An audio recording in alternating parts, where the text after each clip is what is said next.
Thanks so much for listening to this episode of Boobies and Newbies. You can follow us at Boobies Podcast on both Instagram and Twitter. And if you'd like to support the podcast and get a little extra bonus Boobies content every month, you can support us on Patreon at Boobies Podcast.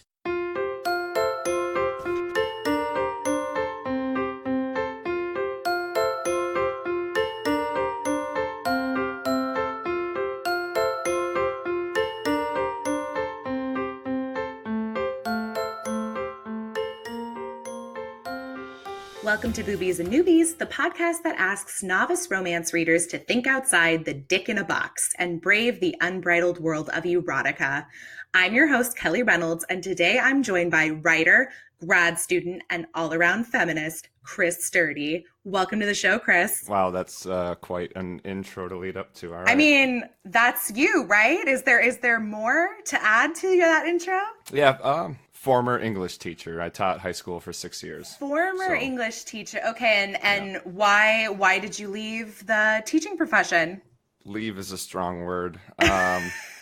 Take a break from? I needed to go to grad school. I needed to focus on my writing, and then maybe one day I will return. Okay, fair enough. To be determined. That's cool. Did you teach high school English or middle school? What did you teach? High school, mostly 10, 11, and 12. In the later years, definitely just mainly seniors. Okay, cool. Yeah, my parents are both middle school teachers, so I'm with you, though. I like the older crowd for sure. Like, the younger kids just freak me out. Sometimes I substitute teach middle school, and it is... I don't want to downplay it. It's a lot, though. It is. It's a lot of engagement. I think middle school is like the years that people try to avoid because they're like, oh, that's when they're going through so many problems. Like, so. Some of my friends love it, though. Yeah. Like, that's their years. Middle school. Yeah, middle school. Oh, what a time. What a time to be alive. Well, and you're going to grad school now. Congratulations on that. How's that treating you? We just finished up year one at the University of North Carolina, Wilmington. So I have 2 years left, and at the end of that 2 years, I will have to turn in a novel. Oh, well, wow. Okay, that is quite an accomplishment to have then. We're excited. I hope to get most of it done this summer, but I've been waking up every day this week, just like writing a poem. And I'm like, you're supposed to write 1,000 words for your chapters right now. But but that's so good. I mean, speaking as a writer myself, I feel like just developing some sort of routine like that is fantastic. Yeah, definitely. That's great. What and you've been kind enough to share some of your poetry with us today. So do you have something you've written especially for us? It's not especially for Boobies and Newbies. This was you messaged me on Instagram inviting me to share a poem, so I'm just going to read the one that I put on Instagram. And it's not, I haven't published it anywhere yet. I haven't put it out to social media, but maybe this week. Okay, so this is like first time being heard. I mean, by the time this episode airs, maybe everyone else will have seen it by then. But what a debut. Thank you for gracing us with this debut of poetry. Absolutely. All right. Take it away. This poem is called Amber, and I wrote it one morning when I was driving with a friend back from Raleigh to Wilmington. So, I like telling you the story because I don't believe you when you tell me you remember. Your eyelids sloth-like and droopy, eastbound on I-40. I jostled your shoulder. Hey, you gotta see this. You squinted a wary reply. The sky, a seashell you'd hold up to your ear. Swaths of navy directly above melting down into robin's eggshells while the sun exhaled a breath of fossilized amber at the horizon. Time felt sticky and warm then. I tell the story because I am a child of estrangement, of memories washed away by ocean waves eroding sand and land like metronome clicks. But I watch the sun battle night, sky, and wind, and yes, I know it happens every day. But this is the first time I believed it. Knowledge doesn't increase blood flow, but belief does. You laid there in the passenger seat, eyes still, camera shutters shut, while I felt blood transfer through my heart's chambers in a gushy, viscous rhythm, an alive rhythm, paving outward until my fingers and toes felt like they were falling off like baby teeth. This change fossilized in memory with each of the sun's brush strokes. I like telling you because I don't want to forget when we learned to say four-letter words to each other in dry, raspy morning voices. And if I ever forget, take me down I-40 to watch Amber melt away Navy. I'll remember then. Damn. I bet people listening to this podcast on romance and erotica didn't expect to get some legit poetry Not what they up came in for. here. Yeah. So you're welcome for that. No, that's great. That's fantastic. I feel like when I teach my creative writing classes, we do a little bit of poetry, but it's something that I feel like the more I read it, the more I want to write it, but I never know even like where to start. Okay. I went to the LA Times Festival of Books recently in Los Angeles, and they had a bunch of poets doing live presentations and readings, and those were the ones that I felt the most drawn to listen to. And it just, I think it's partly because they're, obviously read quicker and shorter than a novel or a chapter from a book, but yeah, I find them so engaging. So I hope everyone appreciates that as much as I did. Well, thank you. How exciting. So I'm amazed that you're going to write a novel for your thesis for grad school and not, a book of poetry? Like, why not poetry? I don't know if I officially have an answer because I do write all three. Like, I would classify it as I put subpar poetry on my Instagram account. Lori would not like me saying that. Okay. And then I write on Medium, and that's almost all creative nonfiction. And then I keep my fiction close to my chest. None currently published. Okay. Yeah. So I care the most about my fiction. But that's great, though, that you have different outlets for doing the different styles you like. So, I mean, that makes sense. That's like every artist. I appreciate that. Let's talk about Lori. You mentioned Lori. Lori is the whole reason behind this episode. Lori, aka Instagram user Bitch with a Book, reached out to me to say that she listens to the podcast. She's an avid romance fan. And that, hey, you should do a podcast with my friend Chris. Yeah. And how can I pass that up? I mean, I've never had a listener reach out to me before to recommend a guest, but why not? So thank you, Lori, for that. And she not only recommended Chris, but also the book that we decided we would be discussing, which is The Ones Who Got Away by Roni Loren. And I know that I don't think I'd ever read Roni Loren before, so I feel like just as much of a newbie in this episode as you do. Okay. So there you go. Before we get into the book, please tell us about where our listeners can find you and your work and your poetry so they can keep up with everything you're working on. Yeah. Like I said, no fiction published yet. I've been collecting a lot of declines as many grad students have this year. It's all part of the process. It's all part of the process. But if you want to read any nonfiction, it's on my Medium account. You can just search my name, Christopher Sturdy. My main article that Medium pushes was it a couple years ago I wrote about Donald Glover's This Is America. Oh, love. And stirred the pot amongst my family and friends. Fabulous. And all other random internet users. And then if you want to read some poetry, Sturdy and Vulnerable on Instagram is a handle. I haven't been posting lately because all semester long I've been writing fiction, but now that I'm free and in the summer, I've been waking up and writing more poetry, so maybe I'll put Amber up on it. Well, shortly. And busy reading romance novels, obviously. Yeah. I mean, as if you weren't busy enough with, school. Let's just throw a good old romance onto the pile. The first one? Yeah, that's fantastic. Okay, so perfect. I mean, that leads right into my next question for you would be, had you ever read a romance novel before reading this book? Cover to cover, no. But there's got to be a follow-up to that. In undergrad, I went to undergrad in Minnesota from 2008 to 2012, which was around the time that I'm forgetting the name of the books that became movies. I'm going to go with 50 Shades of Grey. Thank you. Why I couldn't, not sure why it didn't come to mind. Anyway, we would take 50 Shades of Grey as like a pre-drinking game, like a pre-party game. Oh, that's fantastic. Yeah, we would read it until innuendo happened, and then you would have to like send a drink around the room. So it was pretty easy to. That I could see you getting wasted within like the first like 50 pages. Yeah, yeah. And that was only with like English majors because that's how nerdy we are. So.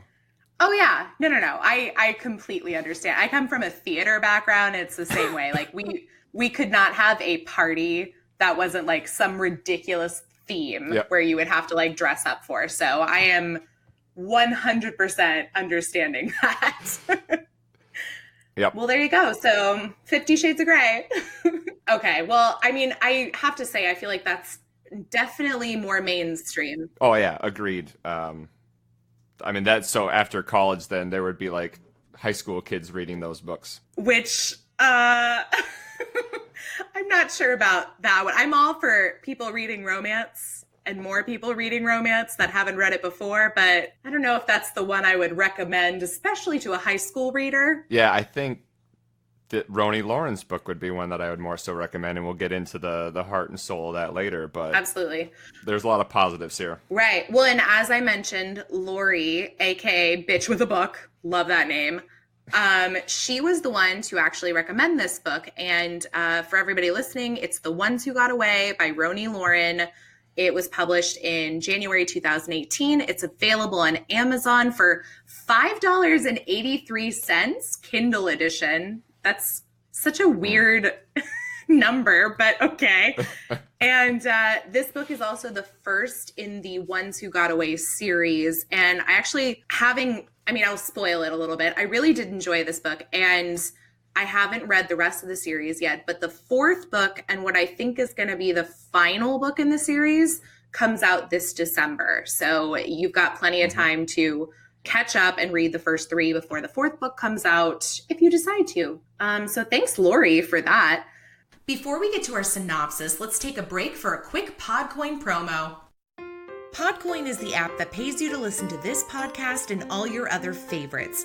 Just get the Podcoin app on iPhone or Android. It's free, super easy to use, and you can use the Podcoins you earn to claim gift cards or donate to charity. Check out the Podcoin app and use the invite code BoobsNoobs to earn 300 Podcoins just for signing up. And now, back to the boobylicious content. On to the book. Let me give everyone the Amazon synopsis so they know what we're working with. And here it is. It's been 12 years since tragedy struck the senior class of Long Acre High School. Only a few students survived that fateful night, a group the media dubbed the Ones Who Got Away. Liv Arias thought she'd never return to Long Acre until a documentary brings her and the other survivors back home.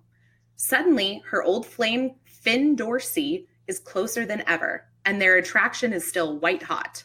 When a searing kiss reignites their passion, Liv realizes this rough around the edges cop might be exactly what she needs.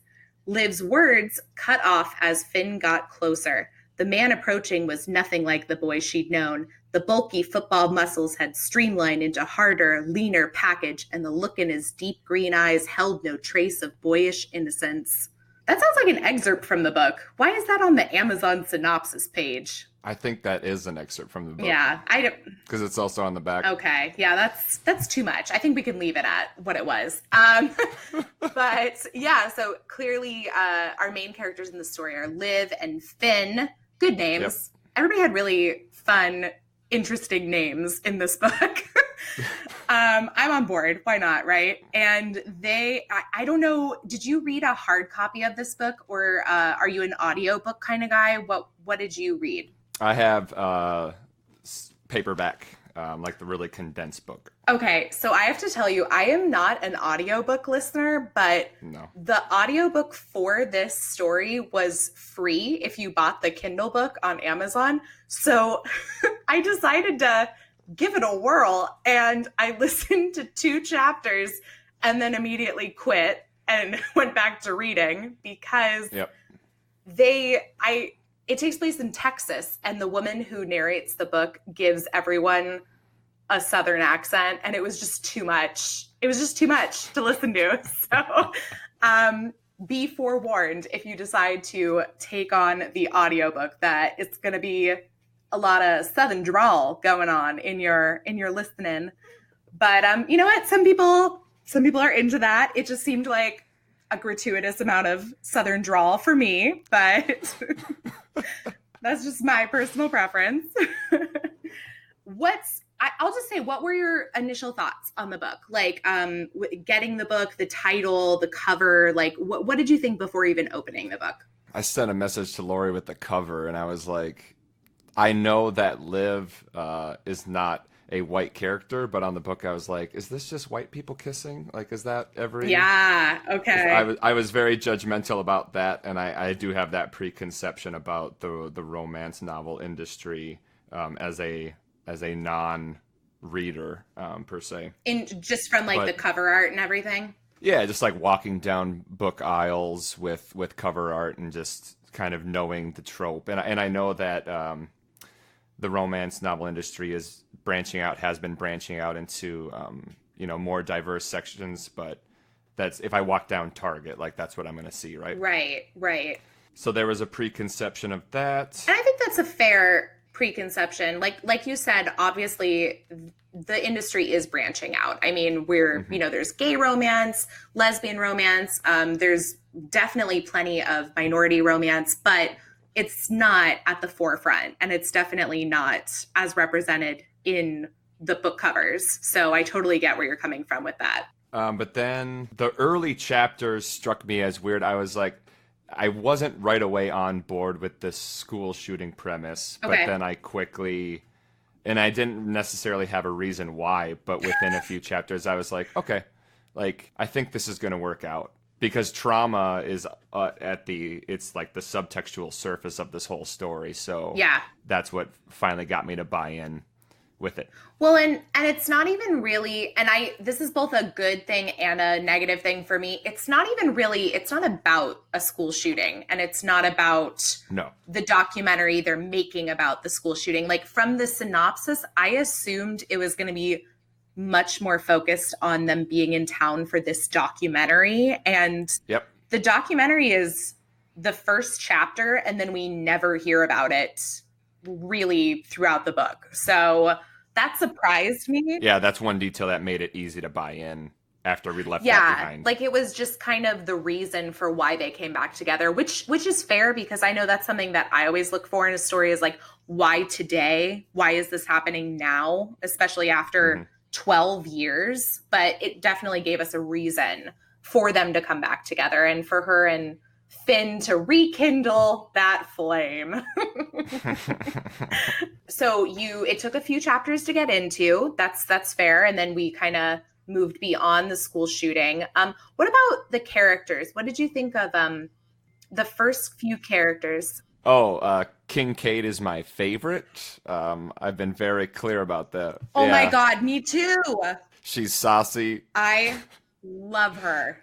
Kincaid is like the women I usually seek to date. Perfect. And I know the fourth book is about her. Lori was like, yeah, the second book about Rebecca, and the third book's about Taryn. And I was like, I don't care about Taryn. I don't care if that's heartless. We are on the exact same page, because from the very get-go, I was like, Kincaid is the best one. Don't care about the rest of these bitches. Like, Kincaid is the best one. And I forgot who Taryn was, because she shows up in the book like twice, and I'm like, oh yeah, that's right, you're the other friend. There was only it happens late in the story, and we might get to it later. I mean, it's not important. There's only one line from Kincaid that I was like, ooh, I don't know if I agree, but like everything else Kincaid said, I was just like standing up clapping. Well, and I found their story interesting in general, like how the four girls who all survived this trauma. Okay, well, let's start there. The trauma itself was a school shooting when they were in high school on prom night, right? So I mean, obviously, it's very topical, just the topic of mass shootings, let alone mass shootings in high schools. And these four women who had basically nothing to do with each other and weren't friends in high school came together after the shooting, and the media dubbed the students who survived as the ones who got away. They kind of found, I guess, like a little bit of healing with each other. Like, they didn't know each other, but because they'd been through this ordeal. That's what connected them. And so we come to them 12 years later when this documentary crew has decided to shoot a documentary and donate the proceeds to victims from the shoot. Was it from the shooting or just from violence in general? I think from violence in general. Yeah, because it seems like 12 years would be a long time to go by to donate to the families. But and so these 4 women are reunited. And I really liked how they each had their own personality, their own backstory. Like, you know, one of them came from money and then clearly Liv did not. And, you know, they each have their own jobs that are very different. They pull out these letters they had written in and put into a time capsule, which, by the way, did you ever do that with friends? We never did a time capsule thing, but we do sometimes. My friends and I share vulnerability together where we like talk about growth and say what we were thinking back then versus now. But no, we did not do the time capsule thing. And I've been out. I just had my 10-year reunion. I didn't go because I moved to North Carolina, but it's been 10 years. Yeah, that's okay. So you're class of 2009 too? 08. Oh yeah, because it was last summer. Last summer was the. Got it. I'm 09, so my tenure is supposed to be this year. I doubt anybody's doing anything. Like, it's that kind of town. So, no, I remember. This is so stupid. This is totally gonna date from when I grew up, but you probably never saw it because you and your friend share vulnerabilities like grown-ups and not watch awful movies that star Britney Spears when you're a teenager. Crossroads? But, oh my God, Crossroads. You were about to say Crossroads. Yes. Okay, so you know what I'm talking about. My friends and I, when we watched Crossroads in the very beginning, they like bury the box of like their crap, you know, and then they like dig it up. And we totally did that after watching Crossroads. Like, we totally got the shoebox and just put junk in it and then buried it at the park and never dug it up. Well, you still have time. Well, the park's not there anymore, so... Oh. Shit out of luck. Yep. But yeah, so that's kind of that was my immediate thought. But... they write these letters to themselves, or not, it's not even to themselves, it's to the students who lost their lives, that we promise you we're going to do this with our lives. I liked that. I mean, I really did. I found a lot of truth too in the way that they read them to each other 12 years later and kind of all have the same realization of like, we're, you know, doing what we're quote unquote supposed to be doing, but are we actually living? Like, are we living our lives? You know, we're just kind of going through the motions. And absolutely. I know that's something. I think Liv even has a line at one point that, especially as like a struggling artist, I can appreciate, where she says something like, yeah, I got a job and I at some point my like side job became the job, you know, and I just kind of stopped doing the art that I wanted to because that didn't pay the bills. But you're a writer. You understand, I'm sure. Oh, yeah. I felt like if you... What did 18-year-old Chris say he was going to do? He said he was going to be a pharmacist. And then late into age 18, he was like, I don't want to do that. I'm going to be a teacher. And then I taught for a while and I started writing on the side. And I was like, I think I want to write a novel.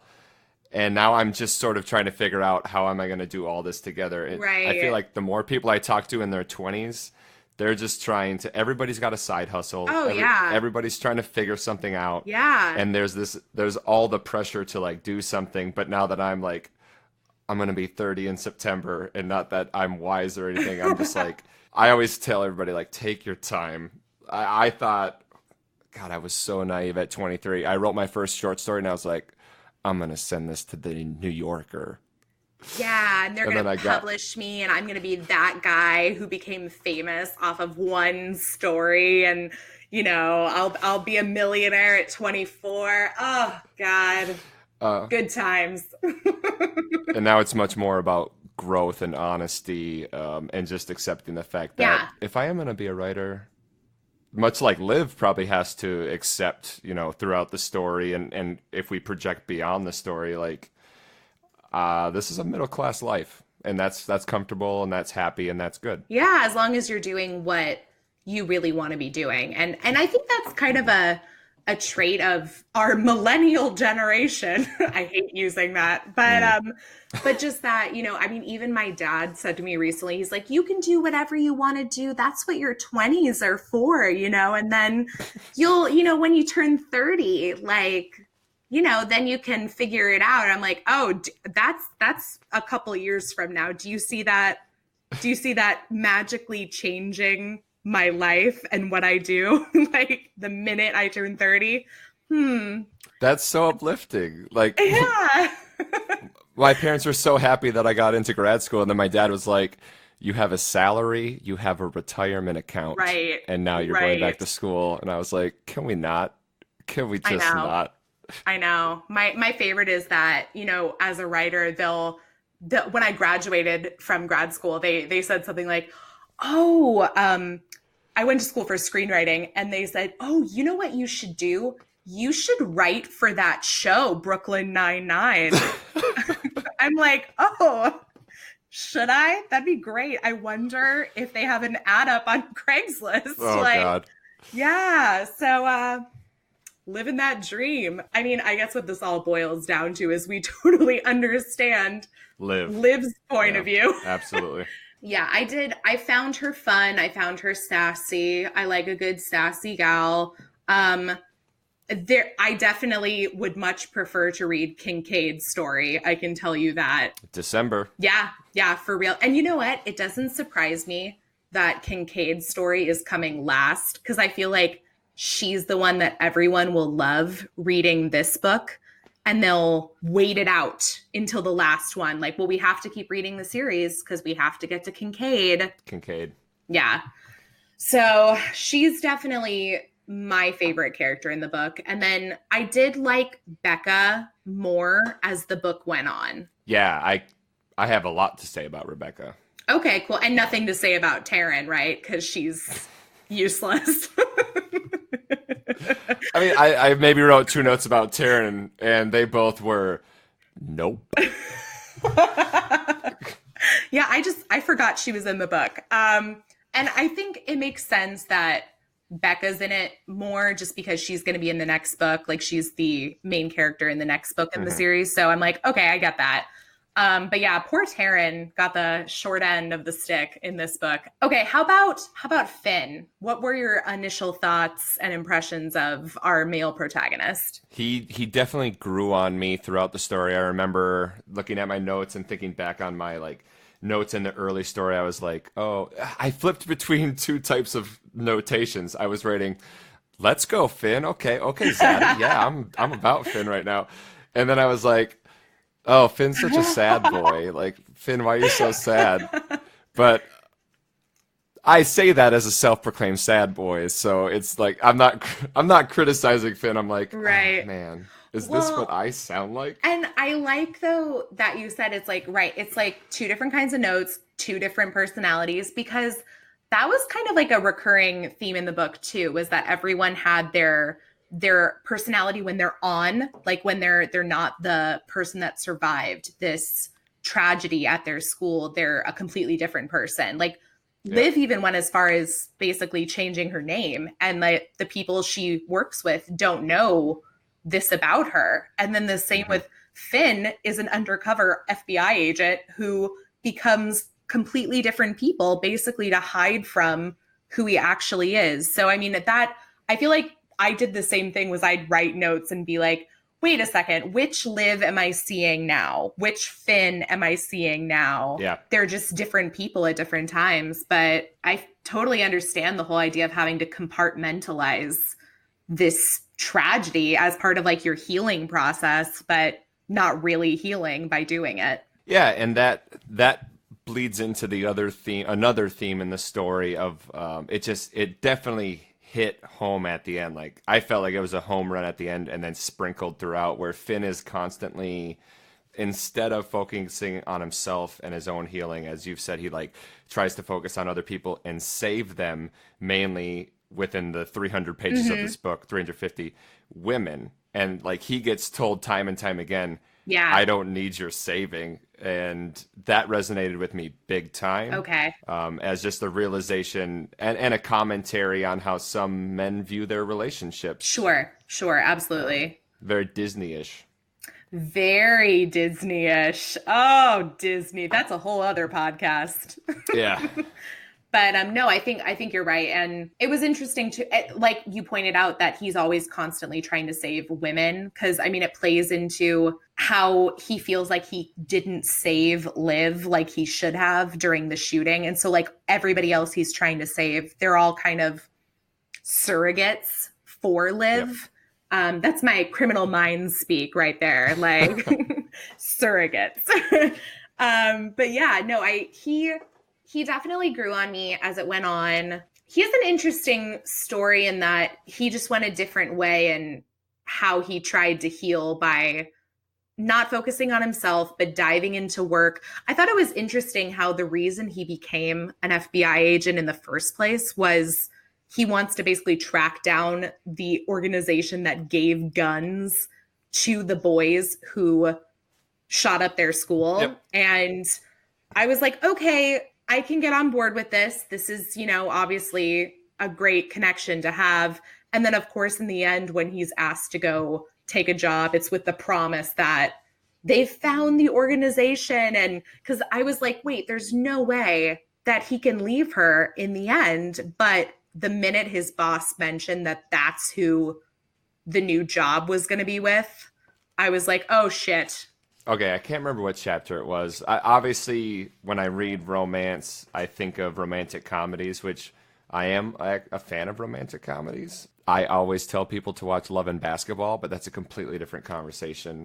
We don't have to get into that right now. One thing that I really resonated with, like by the end of the book, I felt like it had a big payoff because I assumed, looking at the cover and also just reading a romance novel, I was like, they end up together. And I think it was around chapter 19, I had this moment where I was like, okay, they definitely end up together. Like, Finn's going to have to choose between the job and her, and he's going to choose her.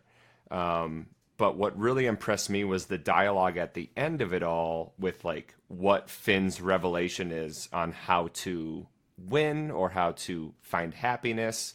And he says, this is 340 and 341, he's talking to Liv. He's just surprised her. And he's like, Trevor and Joseph, the school shooters, wanted to take out the people who they thought were happy. They figured the rest of us would mess up our lives on our own. Liv lifted her head.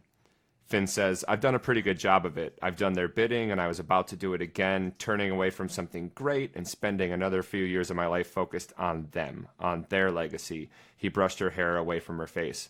But that's not what revenge would be. Revenge would be happiness. And just that culmination of like, that's how I win is love. It's very a different, more romance erotica version of the end of Wonder Woman. Fair enough. No, I mean, and you're right.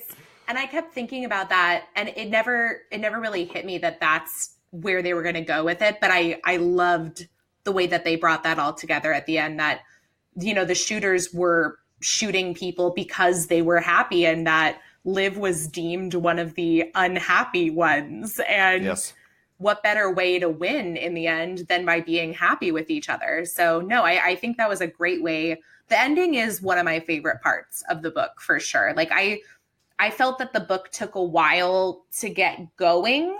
It was a little long for me personally. Agreed.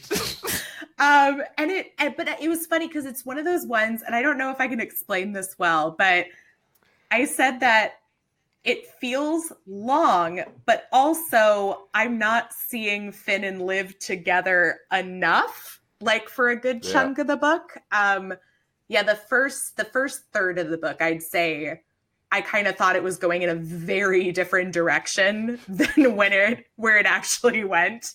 Did you ever expect it? Maybe this is just me, but did you ever expect it to become like a fucking thriller or something at some point? Yeah, I think one point where I expected to be a thriller, or I just was like, what is going to happen right now, was in the first third when Finn flips out on that hotel lobby kid. When he took a picture of him.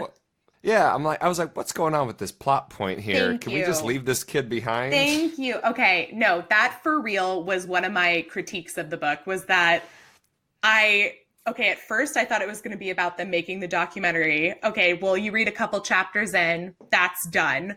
Then Yep. there's this whole thing about how Finn doesn't want to be photographed and he shaved his head and he cut his beard and all this stuff because he's been working undercover with bad guys who think he's dead, but if they see pictures of him or find out he's alive, he's going to be in trouble. So I thought that is where that book was going. Like, I for sure thought, and Liv, I mean, to top it all off, Liv is a photographer. So I was like, oh, she's going to get a picture of the wrong thing or he's going to be, and so the fact that it didn't go there, I'm not complaining, but that plot point was just really weird to me.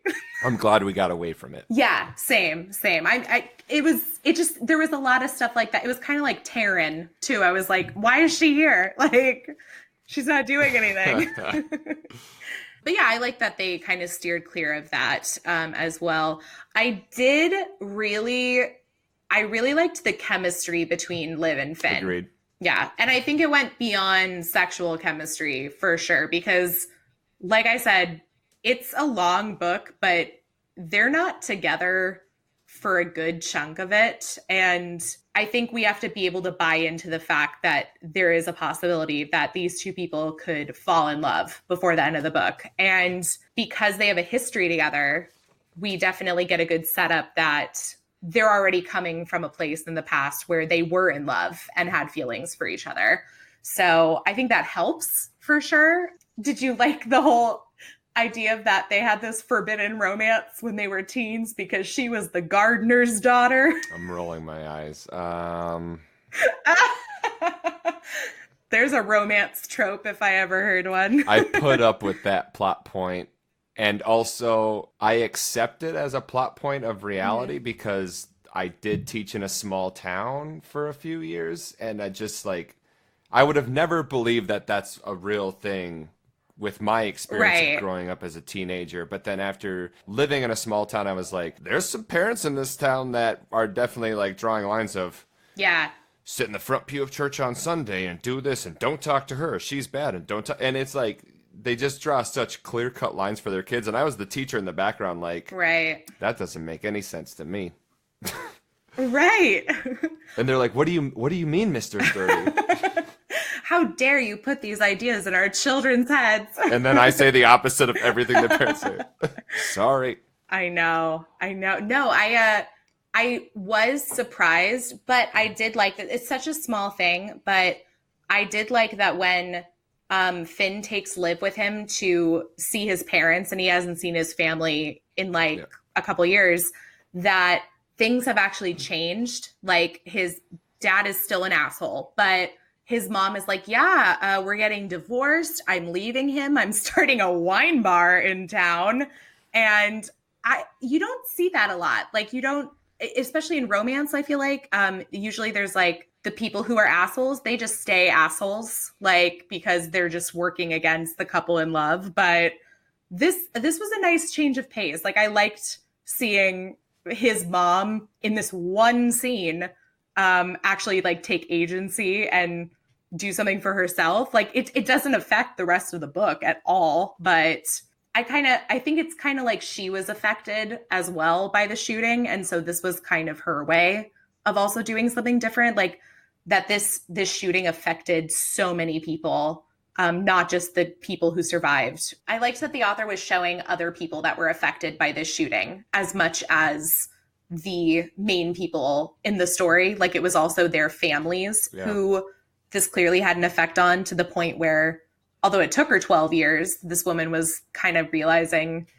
what do I have to show for myself, sort of thing? Like, I need to live my life, and that doesn't include my asshole husband. And I want to start a wine bar. So, I mean, it was such a small point in the book, but I really liked something like that. I feel like there's an under the main layer messaging there of like, how do you deal with toxicity? And Finn as a man deals quite well with toxicity. He wants to talk things out. He wants, he's working on himself, and his dad is the antithesis of that. So then when you come across that, somebody like Finn's dad, like mom gets away, and that warmed my heart very much so, because there's so many stories happening outside of this story, and the fact that she gets away from him, and he's not even, we barely explore that, or I should say we explore it, but we don't get to see it a lot on the page. No. The dinner scene is skipped.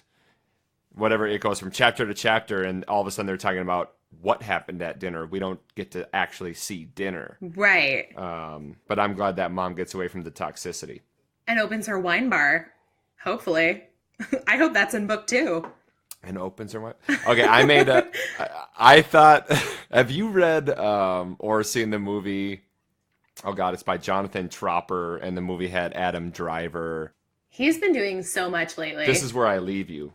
Have you read or seen that? Oh, yeah, I saw the movie. It had like everybody in it. Where they sit Shiva and the father's died. Okay, so like I love that book. I read that book a few months before the movie came out. Love the movie too, but when Rebecca and her dad showed up at dinner, I was like, Finn's mom and Rev's dad are together right now. Right. I was so sad that I was wrong, but no, I'm glad we were on the same page though. Like, again, just another misleading storyline, Roni Loren. Because he was such a nice dude. I was like, all right, I hope that she left this douche and got with him. For this guy. Yeah, they're starting their couple's wine bar. It's happening. Yeah, and to lightly spoil what happens, and This Is Where I Leave You, is dad dies, they're sitting Shiva, and mom at the end of the story tells everybody, oh yeah, my best friend, the woman across the street, that's my new partner. And all the kids are like, right. Oh, all right, mom, go mom. Oh. Yeah, good for you, mom. Yeah, it's again, it was a random scene in the book where I was like, oh, this is nice. I like this. I didn't expect this to be here, but I appreciate seeing this strong woman leave her husband and open a wine bar. Can I bring up one of my favorite points that also happens, comes to a culmination in this moment? Absolutely. At the end there? Yeah. All right, so early in the story, you get this, love triangle vibe between Finn, Rebecca, and Liv. And when I didn't say this to Lori via text. I sort of live texted this book to Lori sometimes. Oh, nice. Where I'd be like, most of it was, hey, people actually have sex in this book, right? Fair enough. There's a lot of buildup in this book. But no, when we get to the end, let's see, let me find my chapter here. I was worried that it was going to be Finn, Liv, and Rebecca, and in my head I was like, Lori would never give me a book like that. Lori would never give me a book like that. Not only is it a lot of buildup in the story, but also because of Finn and Liv's history in high school of hooking up but never actually having sex. I mean, you've got that added 12 years of slow burn building up to when they finally hook up. This is a long candle wick. All right. On page, this is the one chapter where I will admit I was choking up and holding back a few tears, and it was mainly it was because of Rebecca. I didn't think this book was going to hit like that at all, and it was all Rebecca. Yeah. It was all Rebecca. It had very little to do with Finn, but Rebecca's having this conversation with Finn about. I know exactly what conversation. She asked the question, "Why not me?" Oh my God. And I think a lot of people have had that conversation with. I don't know if you've been alive for a while and you've had a lot of relationships and you left people or people have left you. People have reached back and just asked. So it's been 5 years, but what happened? Right. Yeah. Why? What could I have done better? Why wasn't it me? What didn't you love about me? It's always well, not always, but I feel like more often than not, you think it's something that you did, you did something to push them away. And you find out that Rebecca's just been kind of doing the same thing that Finn's been doing, which is, I have this mission. I'm going to do this mission. Nothing can sacrifice this mission. And on page 287, Rebecca says to Finn originally says, but she being Liv, lit up everything inside of me. And he keeps talking about her, and he says he's sorry to Rebecca, and she goes, just hearing you say it makes me realize I've never felt that about anyone. And I was like, oh, imagine being 32, 31 years old, 30 years old, whatever, and you just did what you thought you were doing, which was, I got to focus on myself. Like, you focused on your intellectual health, and you ignored your emotional health on a friendship level and on an intimacy level. Yeah. I resonated with that a lot, so I was like, all right, Rebecca, I see you, girl. No, Rebecca, I like to think I have Kincaid's personality, but like Rebecca is the one that I was like, oh shit, this is like too real for me sometimes. Like, it's kind of like when I watch, I feel like when I'm with my friends, there's always, if I'm with 4 women, including myself, there's always some sort of time we come up to the discussion of, okay, so if we were Sex in the City, who would be who? And that's kind of like how I felt when reading this book. I was like, oh my gosh, well, this person's Kincaid, this person's this one. I'm like, oh man, that means I'm Rebecca. Damn it. Like, oh no. But yeah, no, you're right. I mean, that whole discussion she has with him and him basically saying, you didn't do anything wrong. It's just that she had this thing that drew me in. And oh God, he explained it really well. And she took it really well. Yeah. No, it was interesting. And so that's why I wasn't as into her at the beginning of the story. But after that moment, I was like, oh, book 2, it's going to be about Rebecca. Like I can already tell. And so I'm pretty jazzed. Like after reading this book, I do want to read the next book in the series. I don't know about Taryn. Pass. Maybe we'll find out more about Taryn in book 2. Oh no, you got to give Taryn a chance. Lori will read book 4 and let me know if I want to know what happens to Kincaid. That is what I'll say. Okay. You're not going to read Kincaid's story on your own. You love her. I might read Kincaid's story. I have a very strict reading schedule this summer that I cannot stray away from. But please. When December hits... Yeah, there you go. See, it'll be like Merry Christmas to me, Kincaid. No, I'm on board. I'm definitely going to check out more books in this series. And I don't think I've read Roni Loren before this, so I am curious about her other stuff. I have to say, you mentioned it, and I think I kind of did to a point too, but I forget if you said that you connected more with, oh, I know what it was. It was when you were talking about Becca and that, oh, this showed me so much of her, not really Finn or Liv. I kind of felt that way throughout the book. Like I spent a lot of my time wondering about and thinking about the side characters more than the main characters. Did you ever have that too? Yeah, because I don't see myself for the most part in Liv or Finn. Okay. I see pieces of myself in Rebecca. I see pieces of the women that I date in Kincaid. Yeah. I think my only connection to Liv is art, and then my only connection to Finn, although he's probably like an exaggerated version of what I feel, would be just like repression and what he's working through. Yeah. So yeah, no, I'm with you. He was a hard one for me to connect to. Like I definitely, when they kissed in the rain, I was like all about it. But other than that, I kind of was like, I don't know if this is somebody I'd be attracted to. I don't know. He's not a bad guy. Like he's obviously a great guy, but yeah, I don't know. He was a little too much. He was a little too quiet. I think it's because he's going through so much internal struggle as opposed to external struggle. Like she's dealing with like the whole job thing as well. And I know he also has to make the choice of whether or not to go back to work. But for him, I just was getting a lot less of him like putting himself out there and talking about his feelings. So I had a harder time drawing into Finn. Finn reminds me of some of my friends, so that's why it was easy for me to keep reading, because I was like, oh man, this is my guy friend back home that we just talk on the phone, and he's like, I always feel better when we talk. And I was like, well, that's because we're processing. That's what we need to do. That's healthy. That's healthy. I mean, get it out in the open. Yeah, and to be fair, there really is a lot of good as somebody who has a lot of friends that struggle with anxiety and depression and PTSD, I feel like there was a lot of good, healthy discussion and showing of mental health in this book. And so I really did appreciate that, just the Yeah. awareness. Though it's both a thing I liked and wanted more of. I'm not willing to say I didn't like it. Just I wanted Yes. more of it. Was Finn is talking to a therapist, right? He has like a weekly therapy session, and we don't see it. We never see So, it. and he Yeah. adjusts and he heals and he grows with Liv, right? But I really would like to see what those sessions looked like.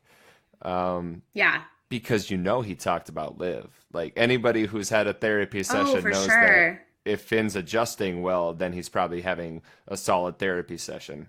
But Roni didn't go Yeah. there. Well, Roni. Well, and the same can be said for the dinner that they had, that we never do see that dinner with the family, with his family Yep. and everything. And yeah, no, I'm with you. There were moments where I was like, why are we seeing this? And then there were other moments where I'm like, wait a second. Did I just skip a chapter? Like what No. happened? Yeah. So I'm with you on that one for sure. What else do you have to say about the book? Like both things that you appreciated or, maybe would have wanted to see more of, less There of. was a brief. I suppose it shows up in many parts of the book, but there's this concept that not everyone that I talk to is familiar with, and I reference it a lot. It's called skin hunger. Oh, Yeah, and I'm going to need more on that, please. it's just the need for human touch, right? Okay. Okay. Because neurotransmitters, positive neurotransmitters, happy neurotransmitters are released with human touch, and so like we all need it. And if anybody's ever asked you to like just to give them a good hug or whatever, or cuddling, Yeah. etc. So there's a point on page 49 where skin hunger is sort of discussed, and it's between Liv and Finn, like just being around each other would be impactful. I really enjoyed that idea because that is very real to me and many people in my life. During all the sex scenes, there was no hang-ups for me. I was never like, well, that's problematic.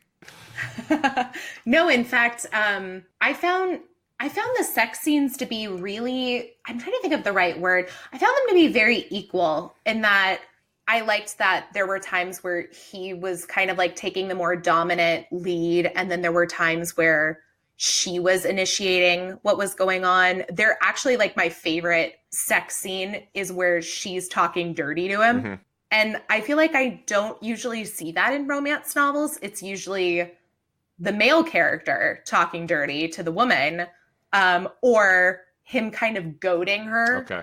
into saying things like that. But really, it was her that was. Yeah, and I'm in the dark here because I was like, this sounds like a pretty good interaction. Yeah, exactly. I not that I remember the 50 Shades of Grey drinking game from college all that well, but yeah, there was never, like I said, reading the scenes, there weren't I never got hung up on. I was like, this is Good. good chemistry, this is good communication. No, I'm with you. It was a good relationship in general for two people who have so much baggage and healing to do. Like I was surprised that they Yeah. were having such a successful relationship. Yeah, there was one point I was a big fan of conversationally post sex, which was, let me just find it really quick. It's all good. I'm going through my Kindle notes too because I've definitely got a few. Here. So I'm on 220, and this is what we're like 200 pages in, maybe 195, and I have been texting Lori for I don't know how many days. Like, people do have sex in this book, right? This isn't just one big like. Right. And then we got to 195, and I was like, this is the chapter. Yes, it's And, happening.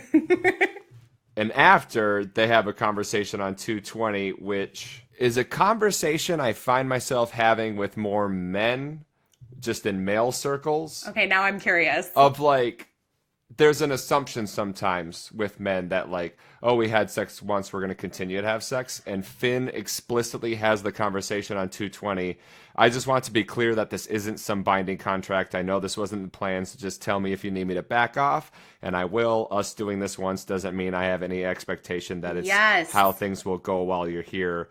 And then he says hopes, but no expectations.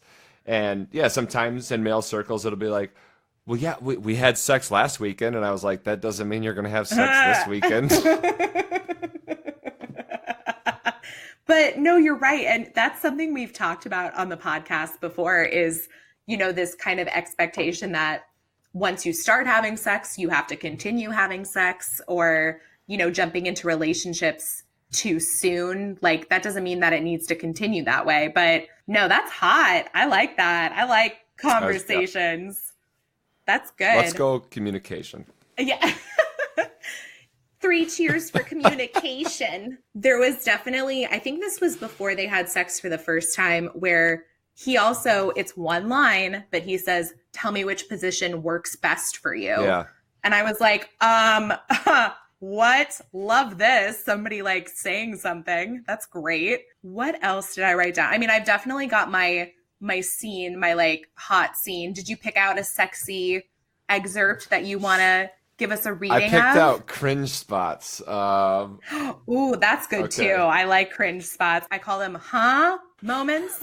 Just sort of like I write down, okay, like this is stupid. This is like a dumb note, but when they go to Finn's family's house for lunch, his mom like makes every dinner party or lunch party like a theme, and she's like, yeah, this is my devil theme party. And I was like, oh God, what? And there's like jalapenos on everything. And then deviled eggs. My note that I wrote was, where the hell is the devil's food cake? Like it's in the title, like it's devil food. Where is the devil's food cake? That was my own personal issue. But the other one was something that Finn said, oh my God, okay. You tell me if this annoyed you in this book or in real life, but why does Finn text like a 12-year-old? Oh, when he uses the letter U for you? Yeah, like his text is, you, capital U, have no sense of style. So are you going to be seeing my needlepoint pillows soon? And I'm just like, you are a 30-year-old man, sir. I wrote a note about this. It was just simply like, I don't know many adults that text like this. No, especially like if he had been characterized as being like a childish man, I'd be like, okay, but it was so random. It was not that Finn is I'm not the target audience for Finn, but I was like, if any human texts me like this is a turn off. Yeah. That is like a swipe left immediately situation. Like I am not dealing with that. The only other moment that made me cringe a little bit was the whole thing with the plate of cookies. Oh, that's the build up right before the scene in the rain, the kiss in the rain. Yeah. Yes. Yeah. And I love the kiss in the rain. I was like, this is very like The Notebook. I'm all about it. But she sets a hot plate of cookies down on his lap to basically like drive home the metaphor about like, you only smell cookies, but you don't taste them. Like, oh, it's not the same. And then it's like supposed to be about like the sexual tension between them. Yeah. But that was a little too much for me. I think I just tried to forget that cookies were being used as like a plot choice. Like, right? How do I push this forward? Cookies. I know. And then I just kept thinking, God, they probably just left those cookies. What a waste. Free calories. I have a cringe moment. You give me some of your spots. Yeah, tell me. Most of my cringe spots are early, and I don't know what that says. Does it say that when in the first 100 pages, I was like looking for cringe moments, and then I accepted the genre and where I was and forgot about them? I think it's more like the first 100 pages we could have skipped. But whatever. Chapter 3, very early on, I didn't like this description. It's a very short paragraph. He stepped a little closer, his scent drifting her way, some combination of cedar and mint, like a man who chewed gum while chopping wood.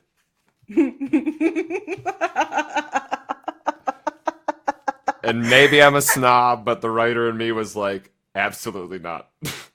Is it what part of it displeases you? The cedar and mint combo or chewing gum and chopping wood? I don't even mind that I can buy that maybe she likes men who smell like cedar and mint. Like, I prefer women who smell like whiskey and tobacco, but There you go. There you the go. explanation right after it was like he chewed gum and chopped wood, and I was like, yeah, duh. See, if we were reading your romance novel, it'd be like, she smelled like whiskey and tobacco, like a good dive bar. Kelly, you know me. You don't know me, but you know me. All right. I know. I don't know if I made it clear, but this is the first time Chris and I have spoken Yes. ever. So I think we're getting along famously. The other super cringe moment was when Finn is like, I literally wrote on one of the pages, sad boy. But before I wrote sad boy, a couple paragraphs above, he's like, he's aroused, he's just seen Liv, but nothing happened, and he strips down to his boxers, ignoring the half-hard state, and he's become a pro at taking care of things on his own, but he knew his hand wouldn't satisfy him tonight. It would just torture him more, reminding him of what he didn't have. I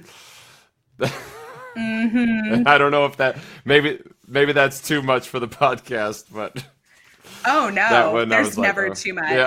There's never too much.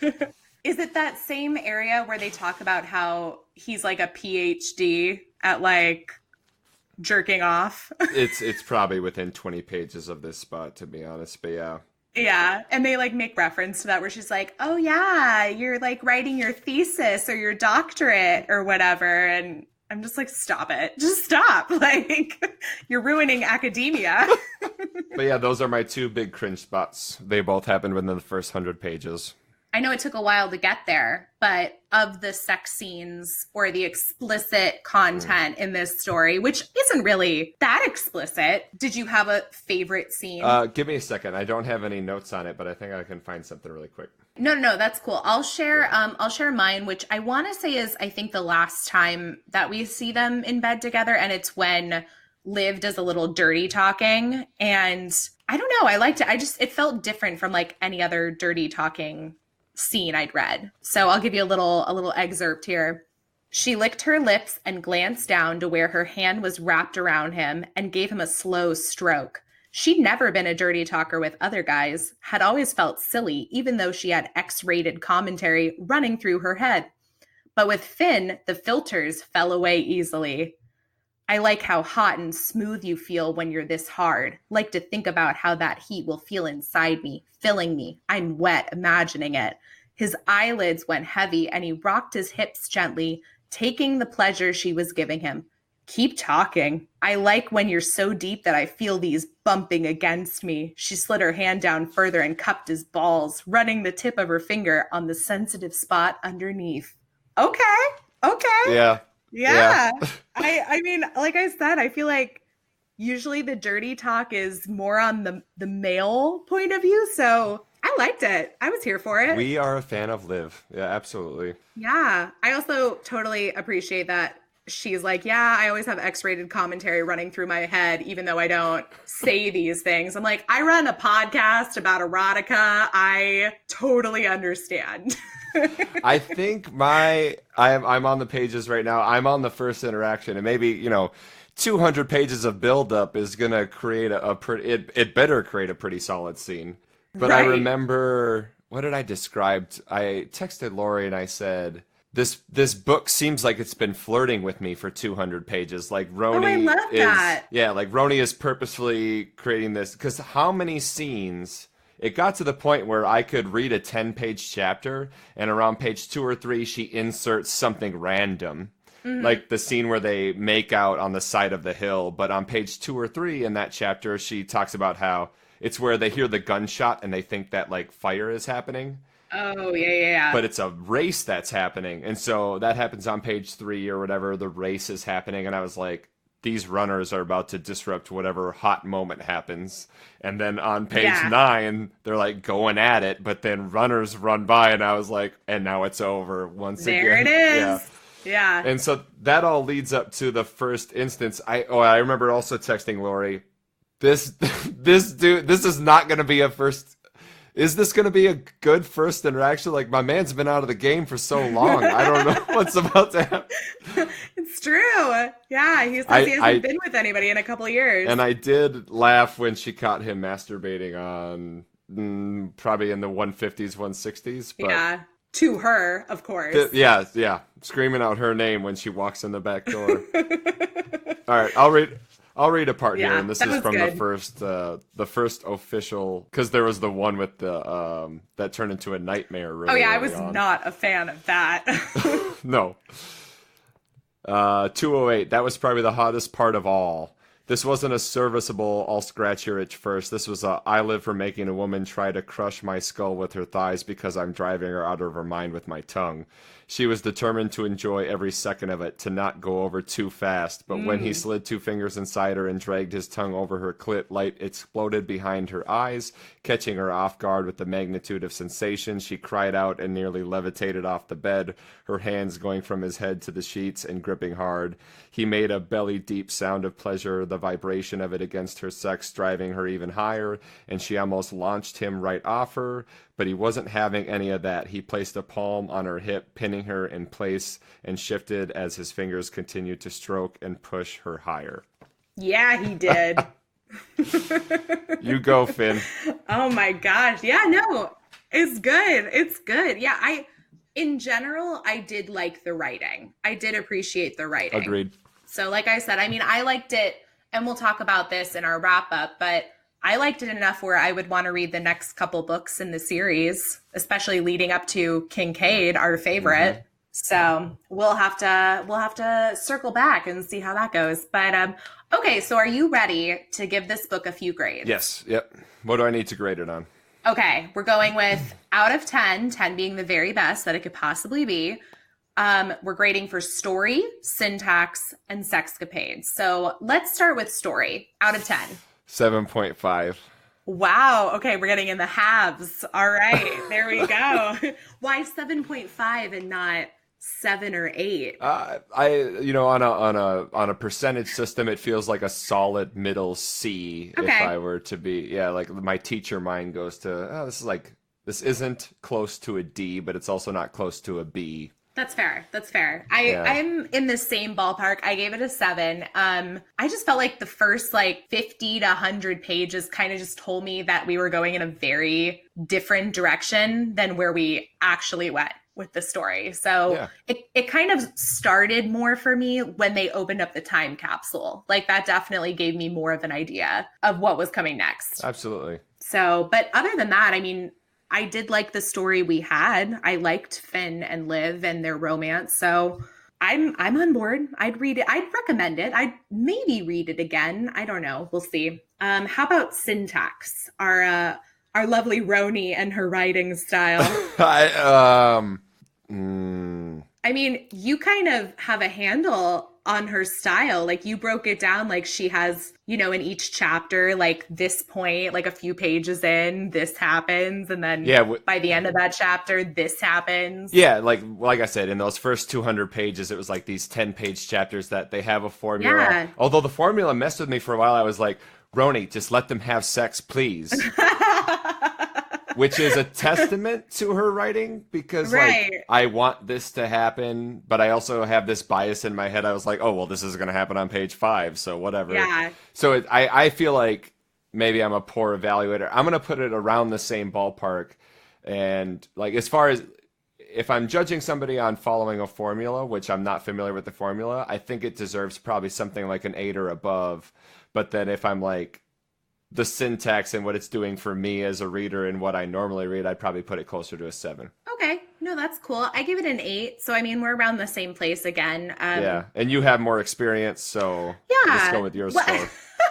That's the thing is these scores are, I mean, everybody has their own experience reading it. I mean, we're kind of on the same path here, but I've definitely done other episodes with readers who we were at complete opposite ends of our perspective. So I did like it.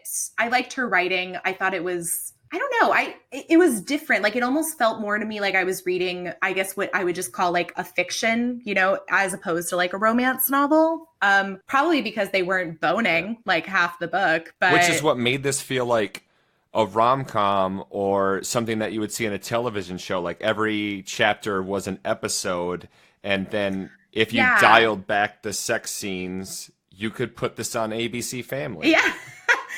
Coming to ABC Family soon. Oh my God.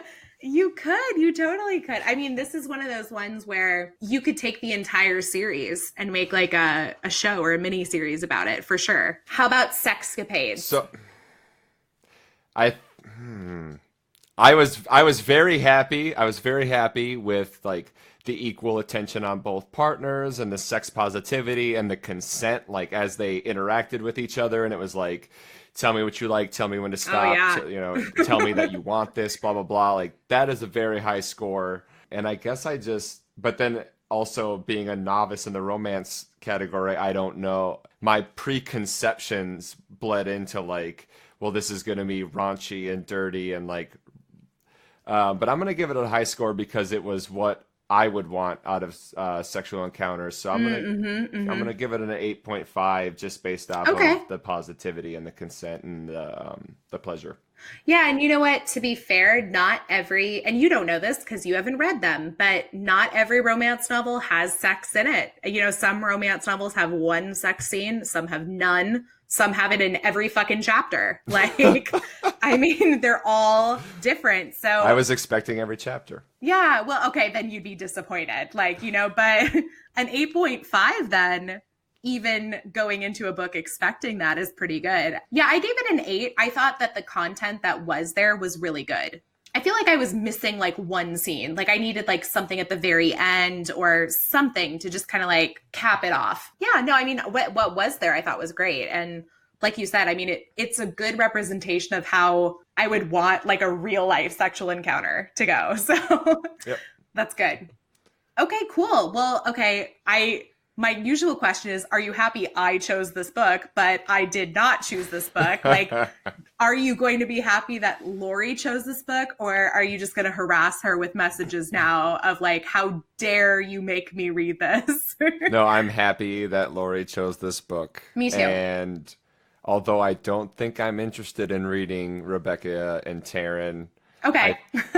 I think I could see myself reading Kincaid. I could see myself to answer the long-term question, as somebody who for 29 years has not read romance erotica and has held very specific, like, to tell a quick story, I read all my books out in public at a coffee shop, and my friends who sit near me, like, I'm the type of person that's going to put my book out, and I really want people to look at it because I also really want to talk about this book with you. Nice. And the first time I was out, I flipped this book upside down because the shame just got to me. Oh, Chris. I'm going to own that truth. Oh, you wouldn't be the first. And my friend Rebecca, who's sitting right next to me, looks at me.